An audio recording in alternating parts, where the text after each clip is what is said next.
MCQs میں آتا ہے کہ حرمین شریفین کے اندر کون کون سی سٹیز ہیں یا کتنی سٹیز ہیں.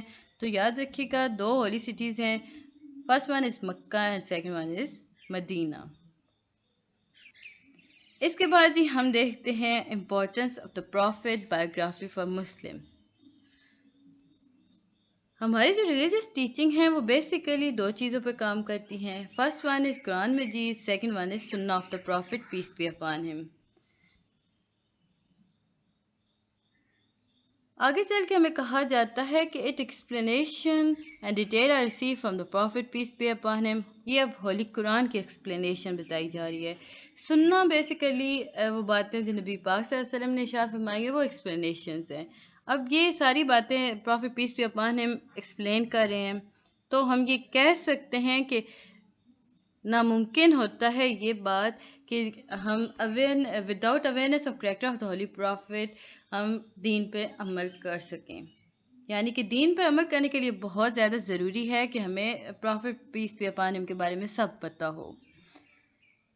یہاں پہ آپ کے پاس جی ایک ٹرانسلیشن آئی ہے, سورۃ نساء کی ایک آیت ہے, whoever obey the messenger he must obey whoever obey the messenger, blessing and peace be upon him, obey but Allah indeed. کہ یہ جو اوبیڈینس ہوتی ہے پروفٹ کی کبھی پاسبل نہیں ہوتی نالج آف ہز کریکٹر. تو قرآن پاک کلیئرلی کہتا ہے کہ اگر تم میری عبادت کرتے ہو تو تم نبی پاک صلی اللہ علیہ وسلم کی عبادت, مطلب عبادت تو نہیں ہوتی, یہ ہوتا ہے کہ اطاعت کرتے ہو. اگر تم نبی پاک کی اطاعت کی تو تم نے میری کی, اور اس طرح یہ والی آیت ہے. یہ اتنی زیادہ آتی نہیں. ہم آگے بڑھتے ہیں تو یہ MCQ ریلیٹڈ ہمارے پاس ایک بہت امپورٹنٹ لائن آ جاتی ہے. The life of Prophet is an external example of moral perfection for humanity. نبی پاک صلی اللہ علیہ وآلہ وسلم کی جو لائف ہے وہ ایکسٹرنل ایگزامپل ہے مورل پرفیکشن فار ہیومینٹی. یہ بات دوبارہ آگے چل کے بتائی جا رہی ہے کہ اچیومنٹ آف گڈ مورلز اور پرفیکشن جو ہوتے ہیں وہ پاسبل نہیں ہوتے without guidance of his Nobel character. اب جب کوئی انسان اچھا بننا چاہ رہا ہے یا وہ ایک بہترین زندگی گزارنا چاہتا ہے تو وہ نبی پاک صلی اللہ علیہ وآلہ وسلم کی زندگی کو دیکھے, اس سے سبق حاصل کرے. کیونکہ نبی پاک صلی اللہ علیہ وآلہ وسلم کی زندگی سے ہمیں نالج ملتا ہے اور سچائی کا علم ہوتا ہے.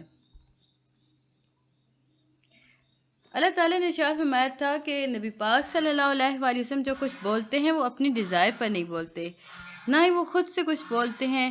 یہ صرف وہی ہے جو کہ میں ان کی طرف بھیجتا ہوں, یعنی کہ میں جو حکم دیتا ہوں یہ وہی بولتے ہیں. اللہ تعالیٰ نے فیتھ اور اسلام کے اندر جب ہم اسلام کی بات کرتے ہیں تو اس میں فیتھ بھی آ جاتا ہے. تو حضرت محمد صلی اللہ علیہ وآلہ وسلم کی زندگی کو centre and axis of faith کہا گیا. ایک پورے قرآن پاک کے اندر ایک ہمارے پاس ایک آیت ہے سورۃ الاعراف کی 157.7 کی, تو یہ کافی لینتھی ہے, یہ آپ کے پیپرز میں نہیں آتی. موڈیول 2 ہے جی برتھ آف ہولی پروفٹ. اب ہم ان معجزات کا ذکر کرتے ہیں جو کہ نبی پاک صلی اللہ علیہ وآلہ وسلم کی پیدائش کے وقت رونما ہوئے, اور ان ایونٹس کو کہا جاتا ہے ارحسات. ارحسات بیسیکلی وہ ایونٹس ہیں جو کہ اپیئرڈ ہوئے as a precursor to the birth of holy prophet. جیسا کہ ہم سارے جانتے ہیں کہ حضرت آمنہ حضرت محمد صلی اللہ علیہ وآلہ وسلم کی مدر ہیں. تو آپ ارشاد فرماتی ہیں جب نبی پاک صلی اللہ علیہ وآلہ وسلم پیدا ہوئے تو اس وقت مجھے ایسا لگا جیسے میرے اندر سے ایک نور نکلا. اب اس نور کی روشنی میں انہوں نے, یاد رکھیے گا, سیریا کے مختلف مقامات دیکھے تھے. ایک اور معجزہ جی ہمارے سامنے آیا کہ کسرا کا جو محل تھا ایک بہت عظیم شان محل تھا, اس کے جو 14 پلرز تھے نا, جب نبی پاک صلی اللہ علیہ وآلہ وسلم اس دنیا میں تشریف لے آئے تو وہ گر گئے. مجوس کا آتش کدہ بھی بجھ گیا, یعنی کہ وہ اس کا the great fireplace of Magus was extinguished. Date of birth ہم اگر دیکھتے ہیں تو ڈیٹ آف برتھ 12 ربیع الاول ہے, بٹ ہم جب آج کل کے منتھ کے حساب سے اس کیلنڈر کے حساب سے دیکھتے ہیں تو 22 اپریل ہے 571 AD. On the other hand اگر ہم ہندی کیلنڈر دیکھتے ہیں تو 1 جیٹ ہے 628 بکرمی. یہ آپ کے MCQs میں آتا ہے. یہ ڈیٹ آف برتھ ہو گیا، ڈفرینٹ ڈیٹس ہو گئیں، یہ آپ کے MCQs میں آتی ہیں. یہ آپ کا شارٹ کوشچن آ جائے گا جی. کسرا کے جو تھے وہ 14 پلرز گرے تھے. میگس کا جو تھا وہ آتش کدہ پہنچ گیا تھا. اس کے بعد ہے جی ٹائم آف برتھ. جب نبی پاک صلی اللہ علیہ وآلہ وسلم پیدا ہوئے اس ٹائم فجر کا وقت تھا.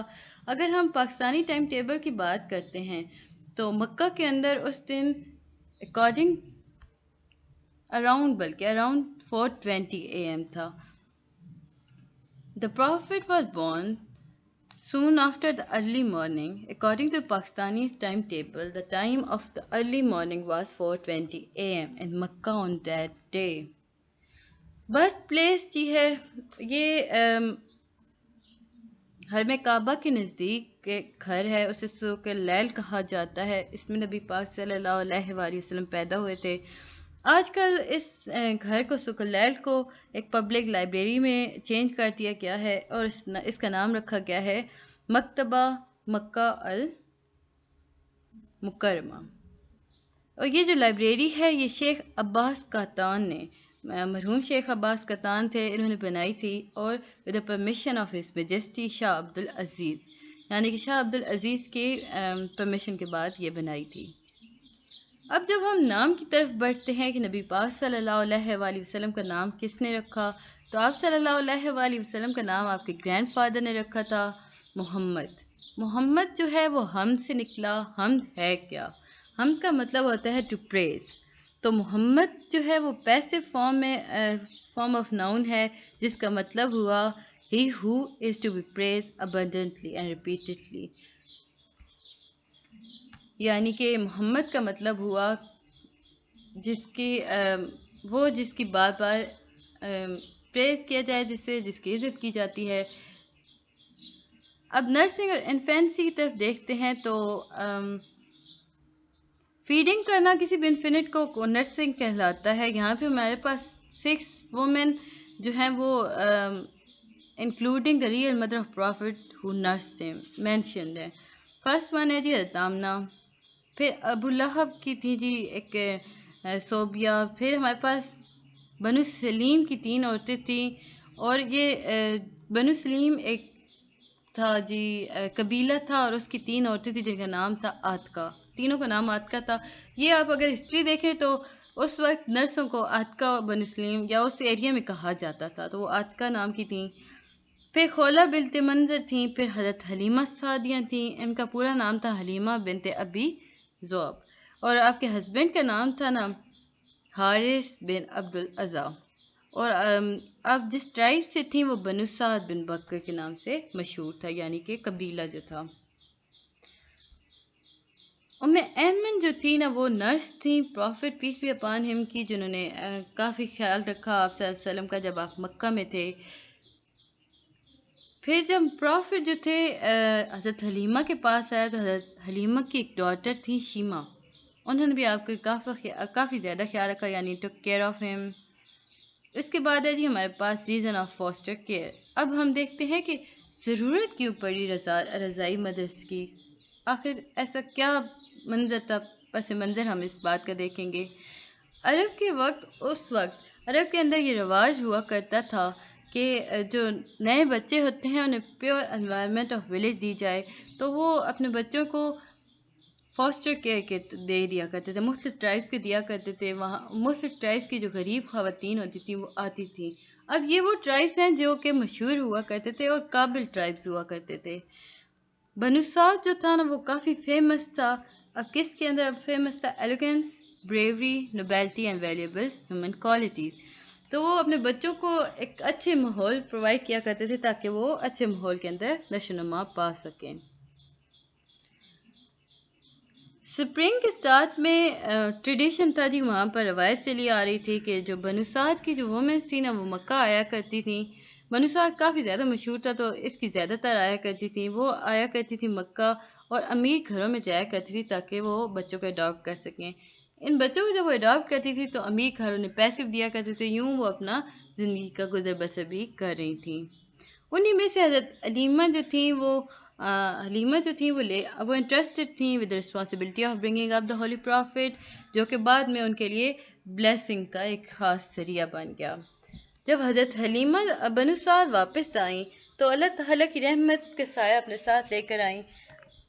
ایک جس جگہ ان کا گھر تھا وہ کافی ویران جگہ تھی، تو وہ جتنا بھی ایریا تھا وہ لش گرین ہو گیا، اینیمل جو تھے وہ ہیلدی اور فیٹ ہو گئے، ویلتھ جو تھی وہ زیادہ آنا شروع، پیسہ آنا شروع ہو گیا۔ حضرت حلیمہ جو اپنا ان کا گھر تھا نا، اس کے اندر اگر ہم دیکھیں تو دودھ دینے والے جانور کافی زیادہ دودھ دینا شروع ہو گئے۔ اب وہ جب دودھ لے لیتی ان سے تو اس کے بعد بھی دودھ بچا رہتا تھا، یعنی کہ اتنی مقدار میں دودھ آ گیا۔ اس کے بعد جی ہم دیکھتے ہیں the growth of holy prophet was completely different from that of normal children۔ حضرت محمد صلی اللہ علیہ وسلم کی پرورش بہت مختلف ہوئی تھی۔ حضرت حلیمہ کے ہاؤس کے اندر اگر ہم دیکھتے ہیں نا تو وہ انہوں نے اپنے ہاتھوں اور پاؤں پہ چلنا شروع کر دیا تھا ان سیکنڈ منتھ۔ یاد رکھیے گا سیکنڈ منتھ کے اندر حضرت محمد صلی اللہ علیہ وآلہ وسلم نے اپنے ہاتھوں اور پاؤں پر چلنا شروع کر دیا تھا، یعنی کہ وہ کرالنگ سٹارٹ کر چکے تھے۔ تھرڈ منتھ وہ کھڑے ہونا کوشش کرنے لگے، فورتھ منتھ وہ دیوار کی مدد سے کھڑے ہونے لگے، اور ففتھ منتھ میں وہ وداؤٹ اینی سپورٹ کھڑے ہو گئے۔ ایٹھ منتھ میں وہ انہوں نے بولنا شروع کر دیا تھا، اور نائنتھ منتھ میں انہوں نے بالکل صاف ستھرا بولنا شروع کر دیا، روانی سے بولنا شروع کر دیا۔ اب جب 2 سال ہو گئے حضرت حلیمہ کے پاس، حضرت حلیمہ حضرت آمنہ کے پاس آئیں واپس لے کر حضرت محمد صلی اللہ علیہ وآلہ وسلم کو، لیکن حضرت آمنہ کے گھر جب آئیں تو انہوں نے ریکویسٹ کی کہ آپ انہیں کچھ عرصہ اور اپنے پاس رکھیں، اور رکھنا چاہتی ہیں حضرت آمنہ کو۔ حضرت حلیمہ نے کہا کہ میں نے کچھ اور عرصہ اپنے پاس رکھنا چاہتی ہوں، کیونکہ نبی پاک صلی اللہ علیہ وآلہ وسلم بھی یہی چاہتے تھے، تو حضرت آمنہ نے اجازت دے لی۔ اب جب بنو سعد کا نا ایک فیسٹیول ہوا کرتا تھا، وہاں پر ایک پادری آیا، اس نے نبی پاک صلی اللہ علیہ وآلہ وسلم کو دیکھا اور دیکھتے ساتھ ہی پہچان لیا اور کہا یہ نبی بنے گا نا، تو لوگوں کو اس نے اکسانا شروع کر دیا کہ اسے قتل کر دو، یہ آنے والے وقت میں ایک نبی کے طور پہ ہمارے سامنے آئے گا۔ ایک اور یہاں پہ معجزہ ہوا تھا، سپلٹنگ آف دا چیسٹ۔ اب ہوا یہ کہ his foster sibling saw that his chest was chalk and then closed back to same position۔ اب آپ کے جو رضائی بردر تھے انہوں نے دیکھا کہ آپ صلی اللہ علیہ وآلہ وسلم کا چیسٹ چاک کیا گیا، یعنی کہ اور چیسٹ چاک کیا گیا اور پھر اسے واپس اپنی سیم پوزیشن پہ لا دیا گیا۔ یہ بیسیکلی اینجلز نے کیا تھا جنہیں اللہ تعالیٰ نے بھیجا تھا تاکہ وہ آپ صلی اللہ علیہ وآلہ وسلم کے دل کو ہر برائی سے پاک کر سکیں۔ حضرت حلیمہ جو تھیں وہ ان انسیڈنٹ کو دیکھ کے ڈر گئیں، اور انہوں نے حضرت محمد صلی اللہ علیہ وسلم کو واپس ان کی مدد کے پاس چھوڑنے کا فیصلہ کر لیا۔ اب جب پروفٹ صلی اللہ علیہ وآلہ وسلم 6 سال کے تھے نا، تو وہ اپنی مدر اور اپنی آیا یعنی ام ایمن کے ساتھ مدینہ طرف آئے۔ رستے میں انہوں نے اپنے فادر کی قبر کی طرف وزٹ بھی کیا۔ ان کے فادر کا نام تھا جی حضرت عبداللہ، اور یہ مدینہ میں ہوتا تھا، اور اس وقت اسے یثرب کہا جاتا ہے۔ اب جب ہولی پرافٹ جو تھے نا وہ اپنی مدر کے ساتھ دارالنبوہ جو یثرب میں ہے اباؤٹ منتھ 1 مہینے تک رہے، حضرت آمنہ جو تھی وہاں بیمار ہو گئیں، اور اس وقت ان کی عمر 20 سال تھی، اور وہ اسی بیماری کے دوران ان کی ڈیتھ ہو گئی، اور یہ ابوا کے مقام پر دفن ہے۔ یاد رکھیے گا ابوا کے مقام پر دفن ہے۔ ابوا کیا ہے؟ ابوا بیسیکلی پہاڑی کا نام ہے۔ پھر حضرت محمد صلی اللہ علیہ وآلہ وسلم جب واپس آئے نا، تو ان کی نگہداشت پرورش کے لیے حضرت عبد المطلب نے ذمہ داری سنبھالی، اور انہوں نے کافی پیار سے رکھا آپ کو۔ حضرت عبد المطلب جو تھے وہ بہت محبت کرتے تھے۔ اب جب حضرت عبد المطلب کا آخری وقت قریب آیا تو انہوں نے حضرت ابو طالب کو اس کی ذمہ داری دی۔ آپ نے حضرت ابو طالب سے کہا کہ آپ خیال رکھیے گا نبی پاک صلی اللہ علیہ وآلہ وسلم کا۔ اس طرح حضرت ابو طالب جو تھے انہوں نے بھی حضرت محمد صلی اللہ علیہ وسلم کی ٹیک کیئر کی اور کافی پیار سے کی۔ اچھا یہاں پہ ہمارے پاس ایک امپورٹنٹ تھا کہ The blessed age of Holy Prophet was 8 years۔ اب جو اچھی اور خوبصورت ایج تھی نا نبی پاک صلی اللہ علیہ وسلم کی، جس میں ان کی ہر ناز ہر بات مانی جا رہی تھی، پیار کیا جا رہا تھا بے انتہا، وہ سمپل صرف اور صرف 8 سال رہی۔ 8 سال 2 مہینے اور 10 دن۔ پھر حضرت ابو مطلب کی ڈیتھ ہو گئی، پھر حضرت ابو طالب نے آپ صلی اللہ علیہ وسلم کا خیال رکھنا شروع کیا. آپ کا مطلب ہر وقت آپ کا خیال رکھا کرتے تھے، اپنے بچوں سے زیادہ آپ کو عزیز رکھا کرتے تھے. آپ جو تھے نا حضرت ابو طالب، وہ آپ صلی اللہ علیہ وآلہ وسلم کے ساتھ 40 سال رہے. اب ابو طالب کون تھے؟ ابو طالب تجارت کیا کرتے تھے. اب یہ پہلی دفعہ ہوا کہ آپ نبی صلی اللہ علیہ وآلہ وسلم کو اپنے ساتھ لے کے جا رہے ہیں. اس وقت نبی پاک صلی اللہ علیہ وسلم کی عمر 12 سال تھی. آپ سیریا کی طرف گئے تھے. یہاں پہ ایک مطلب انسیڈنٹ ہوا تھا نا، ایک مونک ملا تھا جس کا نام تھا بحیرہ. اب بحیرہ جو تھا وہ بصرہ کا رہنے والا تھا. اس نے نا جب نبی پاک صلی اللہ علیہ وآلہ وسلم کو دیکھا تو وہ پہچان گیا کہ یہ تو پروفٹ ہے، اور اس نے ابو طالب کو کہا کہ آپ اسے واپس بھیج دیں، کیونکہ یہودی انہیں پہچان جائیں گے اور انہیں قتل کر دیں گے یا ان کو نقصان پہنچا سکتے ہیں. تو ابو طالب نے فوراً سے آپ کو واپس مکہ بھیج دیا. اسی دوران حرب فجار ہوا، یعنی بیٹل آف فجار ہوئی. آپ جب 15 سال کے تھے، جنگ فجار سٹارٹ ہو گئی تھی. اس کے بعد جی ایگریمنٹ ہوتا ہے فضل کا، یعنی فضول کا تھا کہ اس ایگریمنٹ میں کیا ہوا. اس ایگریمنٹ میں کہا یہ گیا تھا کہ جو بھی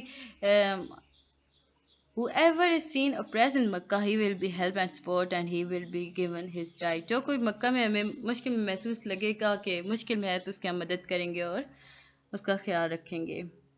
اب جب سیکنڈ ٹرپ تھا وہ حضرت ختیجہ کے وجہ سے ہوا تھا. تو حضرت ختیجہ کون تھیں؟ حضرت ختیجہ ایک ریچسٹ وومن تھیں اور یہ ویڈو تھیں مکہ کے اندر، یعنی کہ بیوہ تھیں، کافی امیر آدمی کی بیوہ تھیں، اور وہ تجارت کیا کرتی تھیں. حضرت ختیجہ جو تھیں وہ تلاش کر رہی تھیں ایک سچے ایماندار انسان کو جو کہ ان کا سامان تجارت کے لیے سیریا لے کے جائے.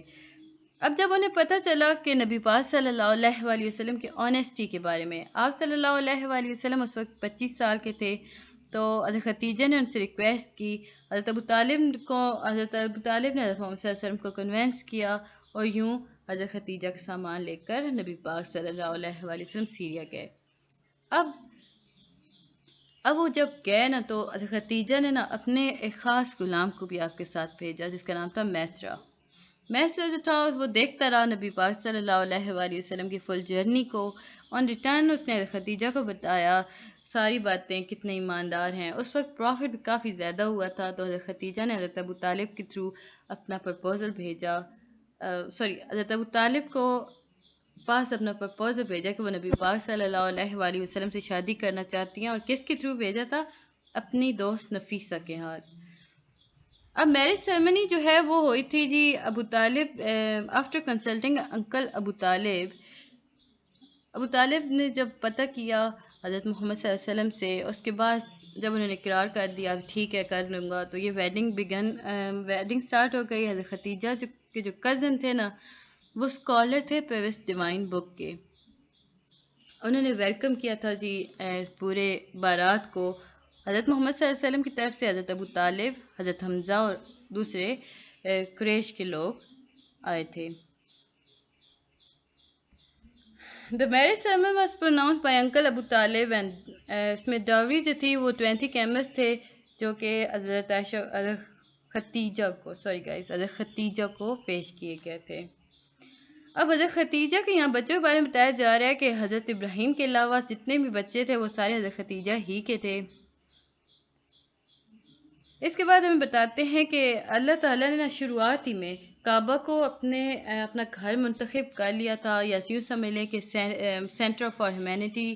تو پروفٹ پیس بی اپان ہم بھی انہوں نے بھی ڈیوٹی دی تھی کنسٹرکشن کی. ابھی ہم یہاں دیکھتے ہیں ان ایوری ایج ہم یہاں دیکھتے ہیں کہ اللہ تعالیٰ نے شروعات ہی سے کس سے کنسٹرکٹ کروایا اپنا گھر. سب سے پہلے حضرت آدم علیہ السلام نے کیا تھا. اللہ تعالیٰ نے حضرت آدم اور حضرت حوا سے کہا تھا کہ آپ میرے لیے گھر بنائیں. حضرت جبرائیل نے حضرت آدم اور حضرت حوا کو یہ بات بتائی تھی، اور یہ جگہ یہ مقام مختص جو کیا گیا تھا اس کے بارے میں بھی نشاندہی کی تھی. اس کے بعد آدم علیہ السلام کے بعد نوح علیہ السلام نے بھی اس کی مرمت کی، اس کے بنایا دوبارہ سے. پھر ابراہیم تھے وہ انہوں نے کیا تھا. پھر اس کے بعد عمالقہ تھے. پھر کافی عرصے بعد بنو جہرم نے بھی اسے بلڈ کیا تھا. اب جب نبی صلی اللہ علیہ وسلم 35 سال کے ہو گئے نا تو قریش نے ڈیسائیڈ کیا کہ ریبلڈ کرتے ہیں کعبہ کو۔ اب ریبلڈ کرنے کی وجہ کیا تھی؟ ایک لاپرواہ عورت تھی نا، اس کی وجہ سے نا کعبہ کے اندر آگ بھڑک اٹھی تھی۔ جو اپر پارٹ تھا نا بلڈنگ کا وہ ڈیمیج ہو گیا تھا ڈیو ٹو فلڈ واٹر۔ تین ریزنس ہمارے پاس آ گئی۔ فرسٹ، وومن کیئر لیسنس کی وجہ سے کعبہ میں آگ لگ گئی تھی۔ فلڈ کی وجہ سے اپر پارٹ آف بلڈنگ خراب ہو گیا تھا، متاثر ہو گیا تھا۔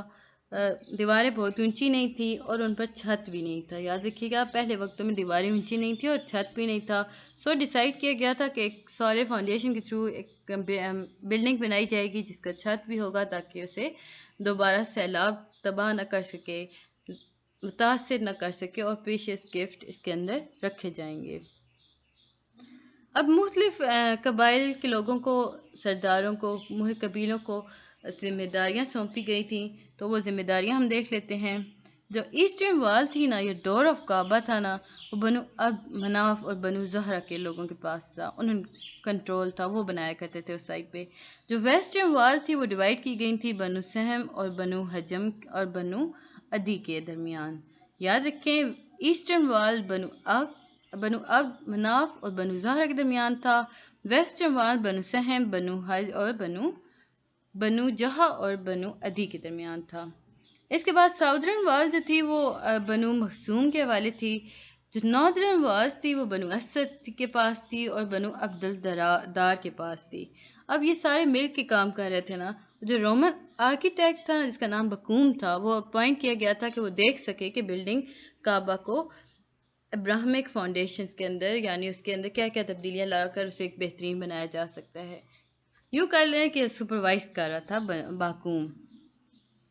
اب جب حج اسود کی باری آئی، دیواریں بن گئیں، سارا کچھ ہو گیا، اب ایک ایشو کھڑا ہو گیا بلیک سٹون جس کا نام ہے جی حجر اسود، اسے اس کے مقام پہ لگانے کا۔ اب ہر قبیلہ، ہر سردار چاہتا تھا کہ وہ یہ کام کریں، تو ان کے درمیان ایک قریش کا سردار بھی تھے۔ انہوں نے فیصلہ کیا، انہوں نے دیکھا جب یہ بات تو بہت بڑھتی جا رہی ہے، خون خرابے کی طرف جا رہی ہے، تو بنو امیہ بن مغیرہ جو تھے وہ قریش کے سردار تھے، انہوں نے کہا کہ کل میں ایک فیصلہ کرتا ہوں، اگر آپ سب راضی ہوں نا، تو انہوں نے کہا ٹھیک ہے ہم راضی ہوں گے۔ آپ نے ارشاد فرمایا کہ کل صبح جو کوئی بھی حرم پاک کے اندر پہلا قدم رکھے گا یا پہلا آنے والے انسان ہوگا وہی اس پتھر کو رکھے گا۔ تو نیکسٹ ڈے جو تھا نا، نیکسٹ ڈے یا نیکسٹ مارننگ جو تھا، وہ حضرت محمد صلی اللہ علیہ وآلہ وسلم انٹر ہوئے کعبہ کے اندر۔ ہر کوئی انہیں دیکھ کے خوش ہو گیا اور سیٹسفائی ہو گیا۔ اب جب نبی پاک صلی اللہ علیہ وآلہ وسلم کو اس جھگڑے کا پتہ چلا تو آپ نے اپنی بلیسڈ کلاک یعنی اپنی چادر کو زمین پہ بچھایا، اس پہ پتھر رکھا اور اس کا سرا ہر قبیلے کے سردار کے حوالے کیا اور کہا کہ آپ سب اٹھائیں اسے اور مل کے ہم لگاتے ہیں۔ تو اس طرح ہر کوئی خوش ہو گیا اور یہ ایک ایسی تدبیر تھی جس سے بلڈی وار ختم ہو گئی، نہیں تو خونی جنگ سٹارٹ ہو جاتی۔